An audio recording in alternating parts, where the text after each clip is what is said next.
பியூஷ் கோயல் பேசுனதெல்லாம் மறந்துடுவோமா என்ன? நம்ம 2016 எலெக்ஷன்ல பியூஷ் கோயல் என்ன பேசினாரு சொல்லுங்க. என்ன சார் பேசினாரு? அன்னைக்கு இருக்கக்கூடிய எல்லாத்தையுமே ஐயா சொன்ன எனக்கு ஞாபகம் வந்துருச்சு. பியூஷ் கோயல் வராருன்னு சொன்னோடனே அவர் சொன்னார்ல, மிகவும் அணுகவே முடியாத ஒரு தலைவராக தமிழ்நாட்டில் இருப்பவர் ஜெயலலிதான்னு சொன்னாரா இல்லையான்றதை கேளுங்க. உதயமின் திட்டத்தில் கையெழுத்து போடாதம இந்த நாட்டை வந்து தமிழ்நாட்டை நாசமாக்குறது ஜெயலலிதான்னு சொன்னாரு. இங்க இருக்கிற நத்தம் விஸ்வநாதனுக்கு எதுவுமே தெரியாதுன்னு சொன்னாரு. இங்க இருக்கக்கூடிய அதிமுகவுக்கு எதுக்குமே லாய்க்கு இல்லைன்னு சொன்னாரு. 2016 எலெக்ஷன்ல சொன்னாரு. இதெல்லாம் நடந்ததா? நான் சொல்லி முடிச்சிடறேன். அப்ப நீங்க உங்க இதுல சொல்லுங்க. இதெல்லாம் சொன்னாரு, பிரஸ் மீட்ல கொடுத்தாரு.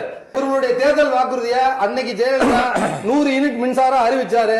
அதை அறிவிச்சு இந்த நாட்டை பாழாக்குகிறார்னு பியூஷ் கோயல் சொன்னாரு. நான் சொல்றேன் ஐயா இல்லன்னு சொல்லுங்க.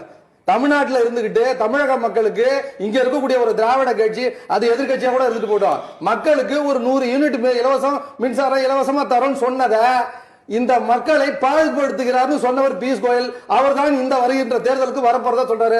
வாங்க, உங்களுடைய எல்லா சங்கிப்படைகளையும் பார்க்கறதுக்கு தயாரா எங்களுடைய இளம் தலைவர் நாங்க ரெடியா இருக்கிறோம். தமிழ்நாட்டில் ஒரே ஒரு ஸ்டேட் இன்னைக்கு வரைக்கும் சனாதனத்தை எதிர்க்குது.